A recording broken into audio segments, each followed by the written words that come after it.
ಸ್ನೇಹಿತರೆ, ಮೀಡಿಯಾ ಮಾಸ್ಟರ್ಸ್ಗೆ ಸ್ವಾಗತ, ಸುಸ್ವಾಗತ. ಗೆಳೆಯರೆ, ಇನ್ನು ಮುಂದೆ ಪೆಟ್ರೋಲು ಬೇಕಾಗಿಲ್ಲ, ಡೀಸೆಲ್ ಇಲ್ಲದೆಯೂ ನಿಮ್ಮ ವಾಹನಗಳು ನಡೆಯುತ್ತವೆ. ಕಲ್ಲಿದ್ದಲು ಬೇಕಿಲ್ಲ, ಗ್ಯಾಸ್ ಬೇಕಿಲ್ಲ, ಯುರೇನಿಯಂ ಬೇಕಿಲ್ಲ. ಇದು ಯಾವುದೂ ಇಲ್ಲದೇ ನಮಗೆ ವಿದ್ಯುತ್ ಸಿಗ್ತಾ ಹೋಗುತ್ತೆ. ಇನ್ನು ಇಂಧನಕ್ಕಾಗಿ ಫಾಸಿಲ್ ಫ್ಯೂಯಲ್ ಸೋರ್ಸ್ ಮೇಲೆ ಆಧಾರ ಪಡಬೇಕಾದ ಅಗತ್ಯ ಇರೋದಿಲ್ಲ. ಅದಕ್ಕಾಗಿ ವಾತಾವರಣಕ್ಕೆ ಹೊಗೆ ತುಂಬಬೇಕಿಲ್ಲ, ಹವಾಮಾನದ ಮೇಲೆ ಒತ್ತಡ ಹೇರಬೇಕಿಲ್ಲ. ಇನ್ನು ಅಲ್ಲಿ ಸಿಗಲಿರುವ ಆ ಅದ್ಭುತ ವಸ್ತು ಮುಂದಿನ ಸುಮಾರು 1,70,000 ವರ್ಷಗಳಿಗೆ ಸಾಕಾಗುವಷ್ಟು ಕ್ಲೀನ್ ಫ್ಯೂಯಲ್ ಅನ್ನ ಮನುಷ್ಯನಿಗೆ ಕೊಡ್ತಾ ಹೋಗುತ್ತೆ. ಅದು ಕ್ಲೀನ್ ಫ್ಯೂಯಲ್, ಹವಾಮಾನಕ್ಕೆ ಯಾವ ತೊಂದರೆಯನ್ನು ಕೊಡದ ಕ್ಲೀನ್ ಫ್ಯೂಯಲ್. ಅದನ್ನು ಪಡ್ಕೊಳ್ಳೋದಕ್ಕೆ ಸಾಧ್ಯವಾಗ್ಬಿಟ್ರೆ ಇಡೀ ಜಗತ್ತಲ್ಲಿ ಕ್ಲೀನ್ ಎನರ್ಜಿ ಮಾತ್ರ ಬಳಕೆಯಾಗೋ ಕಾಲ ಬರುತ್ತೆ. ಹಾಗಾದರೆ ಯಾವುದು ಆ ಕ್ಲೀನ್ ಎನರ್ಜಿ? ಅದು ಎಲ್ಲಿದೆ? ಅದನ್ನು ಹೇಗೆ ತಗೋಬೇಕು, ಹೇಗೆ ತೆಗಿಬೇಕು, ಅದರಿಂದ ಏನೆಲ್ಲ ಉಪಯೋಗಗಳಿವೆ ಅನ್ನೋದ್ರ ಬಗ್ಗೆ ಒಂದಷ್ಟು ಮಾಹಿತಿಯನ್ನು ನಾವಿಲ್ಲಿ ನೋಡೋಣ. ಗೆಳೆಯರೆ, ಜಗತ್ತು ಹೆಚ್ಚಾಗ್ತಾ ಇರೋ ತಾಪಮಾನದ ಬಗ್ಗೆ ಮಾತಾಡುತ್ತೆ, ಪರಿಸರ ಮಾಲಿನ್ಯದ ಬಗ್ಗೆ ಬೊಬ್ಬೆ ಹೊಡೆಯುತ್ತೆ. ಹೀಗೆ ಮಾತಾಡೋದಕ್ಕೆ, ಬೊಬ್ಬೆ ಹೊಡೆಯೋದಕ್ಕೆ ಜಗತ್ತಿನ ನಾನಾ ದೇಶಗಳು ವರ್ಷಕ್ಕೊಂದಷ್ಟು ಸಮ್ಮೇಳನಗಳನ್ನು ಮಾಡಿಕೊಳ್ಳುತ್ತವೆ, ಅಲ್ಲೊಂದಷ್ಟು ನಿರ್ಧಾರಗಳನ್ನು ಕೈಗೊಳ್ಳುತ್ತವೆ. ಆನಂತರ ಅವರವರ ಶಕ್ತಿ, ಅವರವರ ಅಗತ್ಯಕ್ಕೆ ಅನುಸಾರವಾಗಿ ವಾತಾವರಣಕ್ಕೆ ಮಾಲಿನ್ಯವನ್ನು ತುಂಬುವ ಕೆಲಸವನ್ನು ಮಾಡ್ತಾ ಹೋಗುತ್ತವೆ. ಇವತ್ತು ಕೆಲವೊಂದು ದೇಶಗಳು ಕ್ಲೀನ್ ಎನರ್ಜಿಯತ್ತ ಮುಖ ಮಾಡಿ ಝೀರೋ ಎಮಿಷನ್ ಕಡೆಗೆ ಮುನ್ನಡೀತಾ ಇವೆ ಅನ್ನೋದು ನಿಜ. ಆದರೆ ಬೇರೆ ಬೇರೆ ದೇಶಗಳಲ್ಲಿ ಉಂಟಾಗ್ತಾ ಇರೋ ಮಾಲಿನ್ಯ ಈ ಕ್ಲೀನ್ ಎನರ್ಜಿಯ ದಾರಿಗೆ ಮುಳ್ಳಾಗ್ತಾ ಇದೆ. ಯುರೋಪ್ನ ಸಾಕಷ್ಟು ದೇಶಗಳಲ್ಲಿ ಡೀಸೆಲ್ ಚಾಲಿತ ಕಾರುಗಳನ್ನು ಬಂದ್ ಮಾಡಿದ್ದಾರೆ. ಕೆಲ ಕಡೆಗಳಲ್ಲಿ ಪರಿಸರ ರಕ್ಷಣೆಗಾಗಿ ಕಠಿಣ ಕ್ರಮಗಳನ್ನು ಕೈಗೊಳ್ಳಲಾಗ್ತಾ ಇದೆ. ನ್ಯಾಚುರಲ್ ಗ್ಯಾಸ್ ಹಾಗೂ ಪೆಟ್ರೋಲ್ ಅನ್ನು ಮಾತ್ರ ಬಳಕೆ ಮಾಡ್ತಾ ಇದ್ದಾರೆ. ಇನ್ನು ಕೆಲ ಕಡೆಗಳಲ್ಲಿ ಎಲೆಕ್ಟ್ರಾನಿಕ್ ವಾಹನಗಳ ಓಡಾಟ ಹೆಚ್ಚಾಗ್ತಾ ಇದೆ. ಏನೇ ಆದರೂ ಕೂಡ ಸಂಪೂರ್ಣವಾದ ಕ್ಲೀನ್ ಎನರ್ಜಿಯನ್ನು ಪಡೆಯೋದಕ್ಕೆ ಸಾಧ್ಯ ಆಗ್ತಿಲ್ಲ. ವಾಹನಗಳು ಉಗುಳುವ ಹೊಗೆ ವಾತಾವರಣವನ್ನು ಸೇರ್ತಲೇ ಇದೆ. ಹೀಗಾಗಿ ಇದಕ್ಕೇನಾದರೂ ಒಂದು ಪರಿಹಾರವನ್ನು ಹುಡುಕೋ ಕೆಲಸಕ್ಕೆ ಜಗತ್ತಿನ ಸಂಶೋಧಕರು ಕೈ ಹಾಕಿದ್ರು. ಆಗ ಸಿಕ್ಕಿದ್ದೇ ಹೈಡ್ರೋಜನ್. ಈ ಲಿಕ್ವಿಡ್ ಹೈಡ್ರೋಜನ್ ಅನ್ನು ಇಂಧನವಾಗಿ ಬಳಸಿದ್ದೇ ಆದಲ್ಲಿ ಜಾಗತಿಕ ತಾಪಮಾನವನ್ನು ಕಡಿಮೆ ಮಾಡೋದಕ್ಕೆ ಸಾಧ್ಯ ಆಗುತ್ತೆ. ಯಾಕೆಂದರೆ ಈ ಹೈಡ್ರೋಜನ್ ದಹನದಿಂದ ಯಾವುದೇ ರೀತಿಯ ಅಪಾಯಕಾರಿ ರಾಸಾಯನಿಕ ವಾತಾವರಣಕ್ಕೆ ಬಿಡುಗಡೆ ಆಗುವುದಿಲ್ಲ. ಸೊ ಈ ಹೈಡ್ರೋಜನ್ ವಾಹನಗಳಿಂದ ಹಿಡಿದು ವಿದ್ಯುತ್ ಉತ್ಪಾದನೆಯವರೆಗೆ ಮುಂದಿನ ದಿನಗಳಲ್ಲಿ ಬಳಕೆ ಆಗುವ ಸಾಧ್ಯತೆ ಇರುತ್ತೆ. ಆಗ ಫಾಸಿಲ್ ಫ್ಯೂಯಲ್ನಿಂದ ಆಗ್ತಾ ಇರುವ ವಾಯು ಮಾಲಿನ್ಯವನ್ನು ನಿಯಂತ್ರಿಸುವುದಕ್ಕೂ ಸಾಧ್ಯ ಆಗುತ್ತೆ. ಇಲ್ಲಿ ಯುರೋಪಿಯನ್ ದೇಶಗಳಲ್ಲಿ ಲಿಕ್ವಿಡ್ ನ್ಯಾಚುರಲ್ ಗ್ಯಾಸ್ ಅನ್ನು ಬಳಸಿಕೊಂಡು ವಿದ್ಯುತ್ ಉತ್ಪಾದನೆಯನ್ನ ಮಾಡ್ತಾ ಇದ್ದಾರೆ. ಆ ಪ್ರೋಸೆಸ್ ಅಲ್ಲಿ ಕೂಡ ಸಾಕಷ್ಟು ವಿಷ ಅನಿಲಗಳು ವಾತಾವರಣಕ್ಕೆ ಬಿಡುಗಡೆ ಆಗುತ್ತವೆ. ಇನ್ನು ನಿಮಗೆ ಗೊತ್ತಿರೋ ಹಾಗೆ ರಷ್ಯಾದಿಂದ ಕಡಿಮೆ ಬೆಲೆಗೆ ನ್ಯಾಚುರಲ್ ಗ್ಯಾಸ್ ಸಿಗೋದು ನಿಂತು ಹೋದ ನಂತರ ಫ್ರಾನ್ಸ್ ಹಾಗೂ ಜರ್ಮನಿಗಳಲ್ಲಿ ಕಲ್ಲಿದ್ದಲು ಚಾಲಿತ ಹಳೆಯ ಥರ್ಮಲ್ ವಿದ್ಯುತ್ ಉತ್ಪಾದನಾ ಘಟಕಗಳು ಶುರುವಾಗಿವೆ. ಸೊ ಅವು ವಾತಾವರಣಕ್ಕೆ ಅತಿ ಹೆಚ್ಚು ಕಾರ್ಬನ್ ಅನ್ನು ತಳ್ಳತ್ವೆ. ಇಲ್ಲಿ ಯುರೋಪಿಯನ್ ದೇಶಗಳ ಗುರಿ ಸರಿಯಾಗೇ ಇದ್ರೂ ಕೂಡ ಅಗತ್ಯ ಪ್ರಮಾಣದ ತೈಲ ಮತ್ತು ಅನಿಲಗಳು ಸಿಗದೇ ಇರೋ ಕಾರಣದಿಂದ ಅವರು ಮತ್ತೆ ಹಳೆಯ ಶೈಲಿಗೆ ವಾಪಸ್ಸಾಗಬೇಕಾಗಿ ಬರ್ತಾ ಇದೆ. ಇನ್ನು ಜಾಗತಿಕವಾಗಿ ಬಳಕೆ ಆಗ್ತಾ ಇರೋ 60% ವಿದ್ಯುತ್ತನ್ನು ನಾವು ಫಾಸಿಲ್ ಫ್ಯೂಯಲ್ಗಳ ದಹನದಿಂದಲೇ ಪಡ್ಕೋತಾ ಇದ್ದೀವಿ. ಹಾಗೇನೆ ಜಗತ್ತಿನ 77% ಪ್ರೈಮರಿ ಎನರ್ಜಿ ಕೂಡ ಇದೇ ಫಾಸಿಲ್ ಫ್ಯೂಯಲ್ಗಳ ಮೇಲೆ ಅವಲಂಬಿತ ಆಗಿದೆ. ಇನ್ನು ಜಗತ್ತಲ್ಲಿ ಬಿಡುಗಡೆ ಆಗ್ತಾ ಇರುವ ಕಾರ್ಬನ್ ಡೈಆಕ್ಸೈಡ್ ಅಲ್ಲಿ 70% ಮಾಲಿನ್ಯ ಫಾಸಿಲ್ ಫ್ಯೂಯಲ್ ಅಂದ್ರೆ ಕಲ್ಲಿದ್ದಲು, ಪೆಟ್ರೋಲು, ಡೀಸೆಲ್ಲು ಮುಂತಾದವುಗಳಿಂದಲೇ ಆಗ್ತಾ ಇದೆ. ಸೊ ಇನ್ನು ಮುಂದೆ ಇವೆಲ್ಲದಕ್ಕೂ ಕೂಡ ಒಂದು ಮುಕ್ತಿಯನ್ನು ಕೊಡುವ, ಕಡಿಮೆ ಖರ್ಚಲ್ಲಿ ಕ್ಲೀನ್ ಎನರ್ಜಿ ಪಡ್ಕೊಳ್ಳುವ ಮಾತನ್ನ ಸಂಶೋಧಕರು ಆಡ್ತಾ ಇದ್ದಾರೆ. ಅದಕ್ಕೆ ಕಾರಣ ಆಗ್ತಾ ಇರೋದು ಭೂಗರ್ಭದಲ್ಲಿ ಬಿಲಿಯಾಂತರ ಟನ್ಗಳಷ್ಟು ಹೈಡ್ರೋಜನ್ ಅಡಗಿದೆ ಅನ್ನೋ ಮಾಹಿತಿ.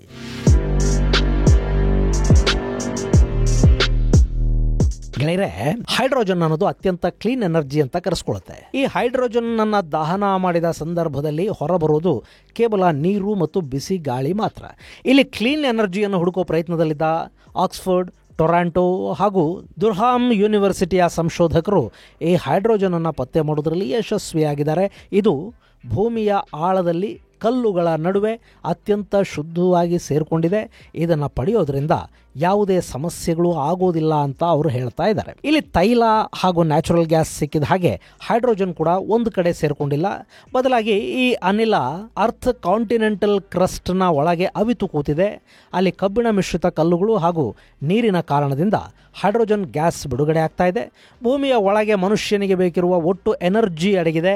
ಅದು 1,70,000 ವರ್ಷಗಳಷ್ಟು ಕಾಲ ಮನುಷ್ಯನನ್ನ ಸಾಕುವ ಶಕ್ತಿಯನ್ನ ಹೊಂದಿದೆ ಅಂತ ಸಂಶೋಧಕರು ಸಂಶೋಧಕರು ಹೇಳ್ತಾ ಇದ್ದಾರೆ. ಈಗ ಕೆನಡಾದ ಕೆನಡಿಯನ್ ಶೀಲ್ಡ್ ನ ಬಳಿಯಲ್ಲಿ ಈ ಹೈಡ್ರೋಜನ್ ಇದೆ ಅಂತ ಹೇಳಲಾಗ್ತಾ ಇದೆ. ಕೆನಡಿಯನ್ ಶೀಲ್ಡ್ ಅನ್ನೋ ಪ್ರದೇಶ ಪ್ರೀ ಕ್ಯಾಂಬ್ರಿಯನ್ ಸಮಯದಲ್ಲಿ ಸೃಷ್ಟಿಯಾದ ದೊಡ್ಡ ಭೂಪ್ರದೇಶವಾಗಿ ಗುರುತಿಸಿಕೊಳ್ಳುತ್ತೆ. ಅಲ್ಲಿ ಅಡಗಿರುವ ಹೈಡ್ರೋಜನ್ ಸಾಮಾನ್ಯ ತೈಲ ಬಾವಿಗಳಿಗಿಂತಲೂ ಹೆಚ್ಚು ಆಳದಲ್ಲಿ ಸೇರ್ಕೊಂಡಿದೆ. ಹೀಗಾಗಿ ಅದನ್ನು ಹೊರತೆಗೆಯುವ ಕೆಲಸ ತುಂಬಾನೇ ಕಷ್ಟದ್ದು ಅಂತ ಕೂಡ ಸಂಶೋಧಕರು ಹೇಳ್ತಾರೆ. ಇಲ್ಲಿ ತೈಲ ಬಾವಿಗಳಿಗಿಂತ ಆಳವಾಗಿ ಬೋರ್ವೆಲ್ ಅನ್ನ ಡಿಗ್ ಮಾಡೋದು ತುಂಬಾನೇ ಕಷ್ಟದ ಕೆಲಸ. ಹೀಗೆ ಆಳವಾದ ಬಾವಿಗಳನ್ನು ಕೊರೆಯೋದ್ರ ಮೂಲಕ ಕಲ್ಲುಗಳ ನಡುವೆ ಆಗುತ್ತಿರುವ ಹೈಡ್ರೋಜನ್ ಅನ್ನ ಹೊರಗೆ ತರುವ ಪ್ಲಾನ್ಗಳು ನಡೀತಾ ಇವೆ. ಸದ್ಯಕ್ಕೆ ಈ ಪ್ಲಾನ್ ನಲ್ಲಿ ಭಾರತ ಇಲ್ಲ. ಹಾಗೇನೆ ಭಾರತ ತನ್ನಲ್ಲಿನ ಹೈಡ್ರೋಜನ್ ನಿಕ್ಷೇಪಗಳನ್ನು ಹುಡುಕುವ ಪ್ರಯತ್ನಗಳನ್ನ ಮಾಡಿದ್ಯಾ ಅನ್ನೋ ಬಗ್ಗೆ ಕೂಡ ಇದುವರೆಗೆ ಯಾವ ನಿಖರ ಮಾಹಿತಿಯೂ ಇಲ್ಲ. ಆದ್ರೆ ಕೆನಡಾ ಸೇರಿದಂತೆ ಒಂದಷ್ಟು ಕಡೆಗಳಲ್ಲಿ ಇದು ಪತ್ತೆಯಾಗಿದೆ. ಇನ್ನು ಬೇರೆ ಬೇರೆ ದೇಶಗಳು ಕೂಡ ಇದನ್ನ ಹುಡುಕುವ ಪ್ರಯತ್ನಗಳನ್ನು ಈಗಾಗಲೇ ಮಾಡ್ತಾ ಇವೆ. ಒಂದು ವೇಳೆ ಜಗತ್ತಿನ ಬೇರೆ ಬೇರೆ ಕಡೆಗಳಲ್ಲಿ ಕೂಡ ಈ ರೀತಿಯ ಹೈಡ್ರೋಜನ್ ನಿಕ್ಷೇಪಗಳು ಸಿಕ್ಕಿದ್ರೆ ಮತ್ತು ಅದು ತುಂಬಾ ಆಳದಲ್ಲದೆ ಅಟ್ಲೀಸ್ಟ್ ತೈಲ ಮತ್ತು ನ್ಯಾಚುರಲ್ ಗ್ಯಾಸ್ ಸಿಗ್ತಾ ಇದೆಯಲ್ಲ, ಅಷ್ಟು ಆಳದಲ್ಲಾದರೂ ಸಿಕ್ಕರೆ ಅದು ಮುಂದಿನ ದಿನಗಳಲ್ಲಿ ಮನುಷ್ಯನ ಇಂಧನದ ಅಗತ್ಯವನ್ನ ಪೂರೈಸುತ್ತೆ. ಇನ್ನು ಗೆಳೆಯರೆ, ಈ ಹೈಡ್ರೋಜನ್ ಇಂಧನ ಇದೆಯಲ್ಲ, ಇದು ಇವತ್ತು ನಿನ್ನೆ ಇದ್ದಕ್ಕಿದ್ದ ಹಾಗೆ ಅಚಾನಕ್ ಆಗಿ ಪತ್ತೆಯಾಗಿರೋದು ಕೂಡ ಅಲ್ಲ. ಈ ಹಿಂದೆ ಅಂದರೆ 1987ರ ಸಮಯದಲ್ಲಿ ಆಫ್ರಿಕಾ ಖಂಡದ ಪಶ್ಚಿಮದಲ್ಲಿರುವ ಮಾಲಿ ಅನ್ನೋ ದೇಶದಲ್ಲೊಂದು ಘಟನೆ ನಡೆಯಿತು. ಅವತ್ತು ಮಾಲಿಯಲ್ಲಿನ ಬೊರಾಕೆ ಬೋಗು ಅನ್ನೋ ಸ್ಥಳದಲ್ಲಿ ನೀರಿನ ಬೋರ್ವೆಲ್ ಅನ್ನು ಕೊರೆಯಲಾಗ್ತಾ ಇತ್ತು. ಆ ಸಂದರ್ಭದಲ್ಲಿ ಬೋರ್ ಕೊರೆದ ವ್ಯಕ್ತಿ ಧೂಮಪಾನ ಮಾಡೋದಕ್ಕೆ ಮುಂದಾದ. ಆಗ ಇದ್ದಕ್ಕಿದ್ದ ಹಾಗೆ ಅಲ್ಲಿ ಬೆಂಕಿ ಆವರಿಸಿಕೊಳ್ತು. ಕ್ಷಣ ಮಾತ್ರದಲ್ಲಿ ಅವನು ಅಗ್ನಿಗೆ ಆಹುತಿಯಾಗಿ ಹೋದ. ಈ ವಿಷಯ ಗೊತ್ತಾದ ಕೂಡಲೇ ಪೊಲೀಸ್ ಅಧಿಕಾರಿಗಳು ಸ್ಥಳಕ್ಕೆ ಬಂದರು. ಅಲ್ಲಿ ಸಿಕ್ಕಿರೋದು ಕೇವಲ ನೀರಲ್ಲ, ಅದು ದಹನಕಾರಿ ವಸ್ತು ಅನ್ನೋದು ಗೊತ್ತಾಯಿತು. ಹೀಗಾಗಿ ಅಲ್ಲಿಗೆ ಸಂಶೋಧಕರು ಬಂದರು. ಅವರಿಗೆ ಆ ಕೊಳವೆ ಬಾವಿಯಲ್ಲಿ ಸಿಕ್ಕಿದ್ದು ಹೈಡ್ರೋಜನ್ ಅನ್ನೋದು ಗೊತ್ತಾಯಿತು. ಅಲ್ಲಿನ ಜನಕ್ಕೆ, ಸರ್ಕಾರಕ್ಕೆ ಈ ಹೈಡ್ರೋಜನ್ ಫ್ಯೂಯಲ್ನ ಮಹತ್ವದ ಬಗ್ಗೆ ಸಂಶೋಧಕರು ತಿಳಿಸ್ಕೊಟ್ರು. ಹೀಗಾಗಿ ಮಾಲಿಯಲ್ಲಿ ಬೊರಾಕೆ ಬೋಗು ಪ್ರದೇಶದ ಸಾಕಷ್ಟು ಕಡೆಗಳಲ್ಲಿ ಹೈಡ್ರೋಜನ್ ಕೊಳವೆಗಳನ್ನು ಕೊರೆಯಲಾಯಿತು. ಅದೇ ಹೈಡ್ರೋಜನ್ ಅನ್ನು ಬಳಸಿ ಮಾಲಿಯಲ್ಲಿ ವಿದ್ಯುತ್ ಅನ್ನು ಉತ್ಪಾದಿಸಿ ಅದನ್ನ ಅಲ್ಲಿನ ಜನರಿಗೆ ಕೊಡುವ ಕೆಲಸ ನಡೀತು. ಗೆಳೆಯರಲ್ಲಿ ಮಾಲಿಯ ವಿಷಯವನ್ನು ಇನ್ನೊಂದು ಸ್ವಲ್ಪ ಹೇಳೋದಾದ್ರೆ 1987ರಲ್ಲಿ ಇಲ್ಲಿಗೆ ಬಂದ ಸಂಶೋಧಕರ ತಂಡ ಆ ಕೊಳವೆ ಬಾವಿಗಳಲ್ಲಿ ಸಿಕ್ಕಿದ್ದು ಹೈಡ್ರೋಜನ್ ಅನ್ನೋದನ್ನ ಕನ್ಫರ್ಮ್ ಮಾಡ್ಕೊಂಡ ನಂತರ ಫ್ರಾನ್ಸ್ನ ಕಂಪನಿಗೆ ಇದನ್ನ ತಿಳಿಸ್ತು. ಅಲ್ಲಿ ಫ್ರಾನ್ಸ್ನಿಂದ ಬಂದ ಹೂಡಿಕೆದಾರರು ಆ ಹೈಡ್ರೋಜನ್ ಬಾವಿಗಳನ್ನು ತಮ್ಮ ಹಿಡಿತಕ್ಕೆ ತಗೊಂಡ್ರು. ಅಷ್ಟೇ ಅಲ್ಲದೆ ಅದೇ ಹೈಡ್ರೋಜನ್ ಅನ್ನು ಉರಿಸಿ ಅಲ್ಲಿ ವಿದ್ಯುತ್ತನ್ನು ಉತ್ಪಾದನೆ ಮಾಡಿ ಅದನ್ನ ಅದೇ ದೇಶದ ಜನಕ್ಕೆ ಮಾರಾಟ ಮಾಡೋದಕ್ಕೂ ನಿಂತರು. ಆ ನಂತರ ಈ ಬೊರಾಕೆ ಬೋಗು ಪ್ರದೇಶದ ಸುತ್ತಮುತ್ತ ಕೂಡ ಸಾಕಷ್ಟು ಪ್ರದೇಶಗಳಲ್ಲಿ ಹೈಡ್ರೋಜನ್ ಸಿಗುತ್ತೆ ಅನ್ನೋದು ಗೊತ್ತಾಯಿತು. ಆ ಕಂಪನಿಗಳು ಅಲ್ಲಿ ಕೂಡ ಸಾಕಷ್ಟು ಬೋರ್ವೆಲ್ಗಳನ್ನು ಕೊರೆದ್ವು. ಅಲ್ಲವರಿಗೆ ಯಶಸ್ಸು ಸಿಕ್ತು.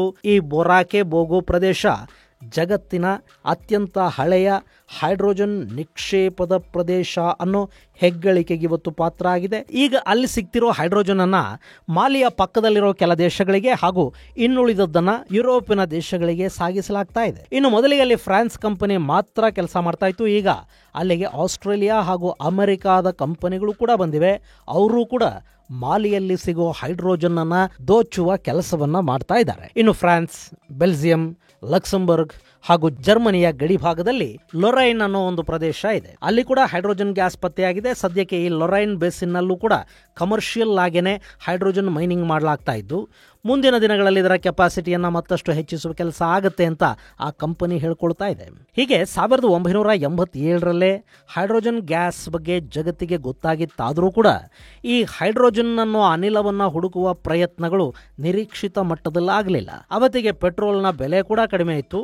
ಅರಬ್ ಜಗತ್ತಿನ ಅಗಾಧ ಪ್ರಮಾಣದ ಮರಳು ರಾಶಿಯ ಕೆಳಗೆ ಸಾಕಷ್ಟು ಪೆಟ್ರೋಲಿಯಂ ಇದೆ ಅನ್ನೋದನ್ನ ಜಗತ್ತು ಮನಗಂಡಿತ್ತು. ಹೀಗಾಗಿ ಪರ್ಯಾಯ ಅನಿಲಗಳ ಕಡೆಗೆ ಭಾರತ ಸೇರಿದಂತೆ ಜಗತ್ತಿನ ಸಾಕಷ್ಟು ದೇಶಗಳು ಯೋಚನೆ ಮಾಡೋದಕ್ಕೆ ಕೂಡ ಮುಂದಾಗಲಿಲ್ಲ. ಆದರೆ ಯಾವಾಗ ಮಾಲಿನ್ಯ ಹೆಚ್ಚಾಗಿ ಜಾಗತಿಕ ತಾಪಮಾನ ಹೆಚ್ಚಾಗ್ತಾ ಹೋಯ್ತೋ, ಯಾವಾಗ ಪೆಟ್ರೋಲ್ ಮತ್ತು ಡೀಸೆಲ್ನ ಬೆಲೆ ಕೂಡ ಹೆಚ್ಚಾಗ್ತಾ ಹೋಯ್ತೋ, ಆಗ ಜಗತ್ತು ಮತ್ತೆ ಹೈಡ್ರೋಜನ್ನ ಹಿಂದೆ ಬೀಳೋ ಕೆಲಸಕ್ಕೆ ಮುಂದಾಯಿತು. ಈಗ ಹೈಡ್ರೋಜನ್ ನಿಕ್ಷೇಪಗಳ ಬಗ್ಗೆ ಪರೀಕ್ಷೆಗಳು ಮತ್ತೆ ಶುರುವಾಗಿವೆ ಮತ್ತು ಕೆನಡಾದಲ್ಲಿ ಕೂಡ ದೊಡ್ಡ ಪ್ರಮಾಣದ ಹೈಡ್ರೋಜನ್ ನಿಕ್ಷೇಪ ಪತ್ತೆಯಾಗಿದೆ. ಇನ್ನು ನಾನಾ ದೇಶಗಳಲ್ಲಿ ಭಾರಿ ಪ್ರಮಾಣದಲ್ಲಿ ಹೈಡ್ರೋಜನ್ ಅನ್ನೋದು ಸಿಗುತ್ತು ಅಂತಲೇ ಇಟ್ಕೊಳ್ಳೋಣ.